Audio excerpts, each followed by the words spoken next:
네, 여러분 안녕하세요. 저는 김두일입니다.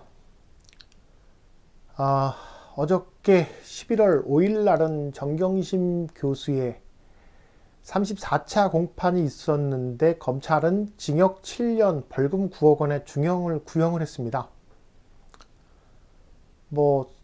수사에서부터, 강압 수사에서부터 억지 기소, 그리고 말도 안 되는 재판을 1년 동안 끌고 온 끝에 그런 구형량을 내렸고요.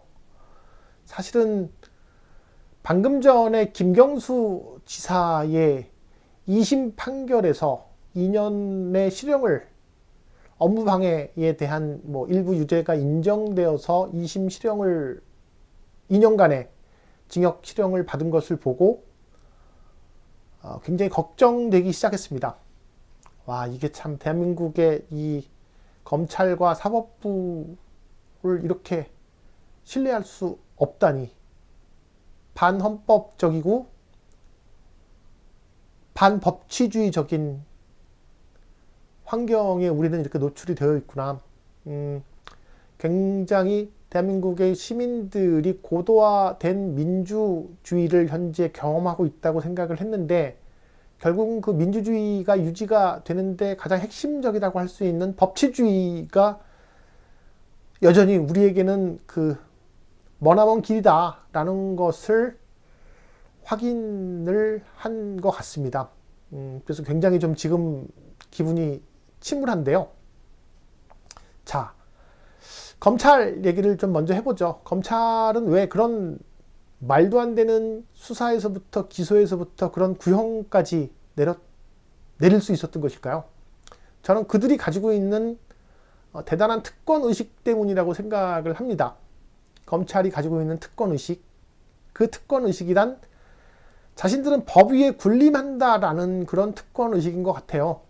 가령 검찰 내에서는 강간사건이 벌어져도, 검사들에 의한 강간사건이 벌어져도 그것을 이미 덮었던 전례가 있잖아요. 반면에 자신들의 문제를 지적하는 사람들은 또 가만 내버려 두질 않죠. 한명숙 모해위증 교사에 나섰던 한만호 씨가 양심의 가책 때문에 진실을 얘기하자 재판이 끝나고 다시 한만호 씨를 위증죄로 감옥에 보냈죠. 감옥을 갔다 온 한만호 씨는 결국 쓸쓸하게 세상을 떴고요. 윤석열 총장의 장모 최은순 씨는 정대택 씨와 어떤 사업적 분쟁에서 사실상 사기를 친 건데, 사기를 당한 정대택 씨를 검찰은 강요죄로 감옥에 보냈죠. 네. 그리고 거기에 동참했던 백모 법무사가 나중에 진실을 이야기하자 또 그 백모 씨도 변호사법 위반으로 감옥에 보냈습니다. 그들은 왜 그렇게 특권의식을 가지고 있는 것일까요? 구조적으로는 가장 근본적이고 구조적인 문제는 기소권과 수사권을 독점하고 있는 문제를 들 수가 있죠. 그것은 근원적인 문제고, 저는 여기에 두 가지 정도를 더 추가하고 싶습니다. 하나는 조직에 대한 문제, 하나는 그 개인에 대한 문제. 자, 조직에 대한 문제를 먼저 해보죠. 검찰 조직은 상명하복을 하는, 그러니까 법과 정의에 대한 판단을 내리는 사람이 아니라 무조건 위에서 시키는 대로만 할 수 있는 사람들만 승진의 기회를 줍니다. 가령, 자, 이 사람은 굉장히 나쁜 놈이야. 되게 쓰레기 같은 놈인데 이 사람은 우리 편이야. 우리한테 이권을 보장해주는 인간이야. 자, 얘는 무혐의 불기소다. 자, 이 사람은 아무 잘못이 없어. 죄가 없어. 하지만 우리 편이 아니야. 이 사람은 손을 좀 봐줘야 돼. 감옥에 보내. 기소를 때려. 라고 하면 우리가 알고 있는 정상적인 검사는 당연히 그런 말도 안 되는 명령에 거부하고 법과 정의를 행사하는 검사를 생각하지만, 그런 검사들은 승진이 안 됩니다. 승진이 안 돼서 나가던가, 검찰을 관두고 나가던가, 아니면 조직 내에 있으면 왕따를 당하던가, 이 둘 중에 하나밖에 없습니다. 그러면 그런 그 나쁜 명령을 잘 수행하는 검사들은 쭉쭉 승진을 합니다. 쭉쭉. 여기에 뭐 개인이 얼마나 더 선배들의 비위를 잘 맞추고 잘 뭐 놀고 뭐 그런 그 일들을 잘하면 더 거기에 이제 뭐 MSG 같은 형태로 더 올라갈 수가 있겠죠. 그런 사람들이 윗자리에 있으니 자기랑 똑같은 괴물들만 뽑게 되는 겁니다. 이거는 이제 구조적인 문제고요. 검찰 조직이 갖고 있는 구조적인 문제고, 개인에 대한 문제는 그럼 어떤 것이 있느냐? 자, 우리 그 검사가 되기 위한 과정을 한번 살펴보죠. 중고등학교 때는 명문대에 입학하기 위해서 공부만 하고 학교와 학원만을 경험하겠죠.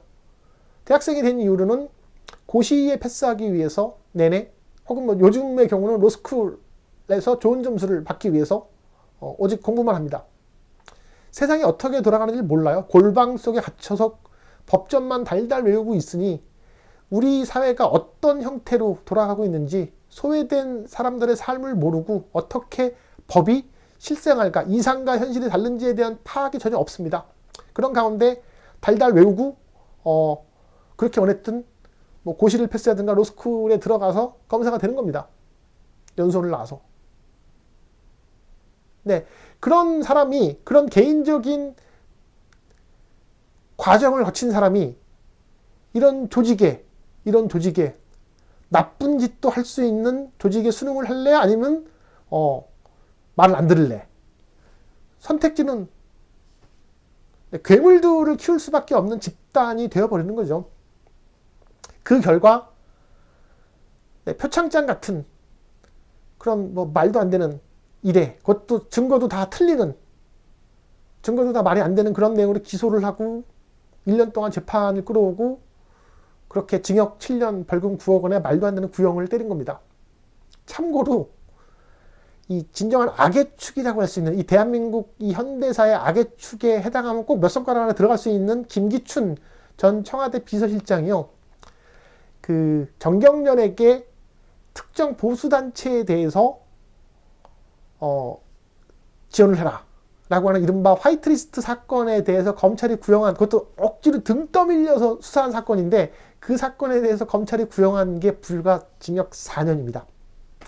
4년. 이 국가의 근간을 흔드는, 권력이 기업을 억압해서 굉장히 나쁜 단체의 돈을 지원해서 어떤 국가의 질서를 흔드는, 민주주의를 흔드는 일을 하도록 만든 그런 사건에 구형을 한 게 4년이에요.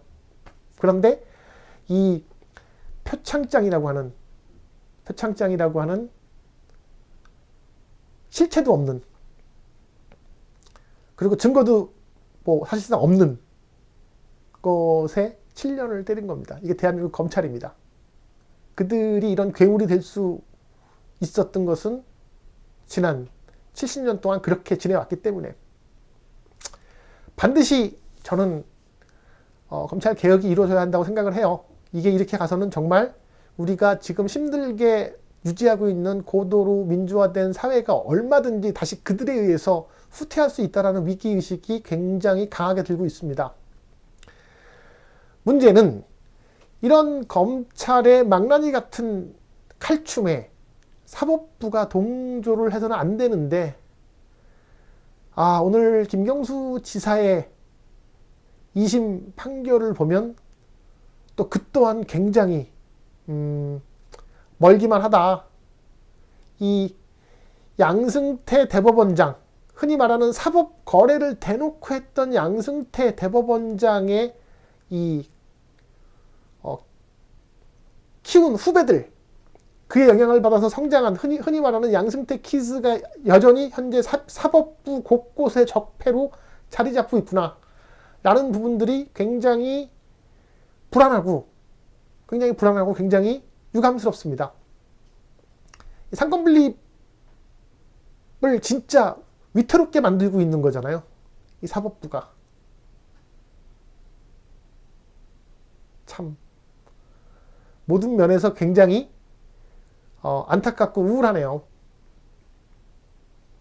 저는 뭐 바램을 한 가지 말씀드리자면, 결국은 이 검찰 개혁과 사법 개혁은 둘이 아닌 하나다. 그리고 지금 조국이라는 사람을 통해서 촉발된 이런 검찰 개혁이 어떤 형태로든 잘 완수가 되어야 하고 그 불길은 사법 개혁으로 계속 이어져야 한다라는 주장을 드리고 싶습니다. 네, 그 두 가지 개혁이 없이는 대한민국의 미래는 굉장히 불안할 것이라는 생각이 들고요. 정경심 교수의 이제 최종 그 선고가 얼마 안 남았는데, 네, 그 사법부가 그래도 법에 의한 상식적 판단을, 법에 입각한 판단을 내리길 바라고, 김경수 지사의 경우는 최종 3심, 다행히 법적 구속은 면했는데 굉장히 지금 정치적인 역적은 많이 꼬였다고 할 수가 있죠. 그렇지만 조금 더 힘들겠지만 잘 법리적으로 준비를 해서 이 3심 준비를 제대로 좀 할 수 있고 어떤 반전이 생길 수 있기를 바랄 뿐입니다. 네, 오늘은 여기까지 하겠습니다. 여러분 감사합니다.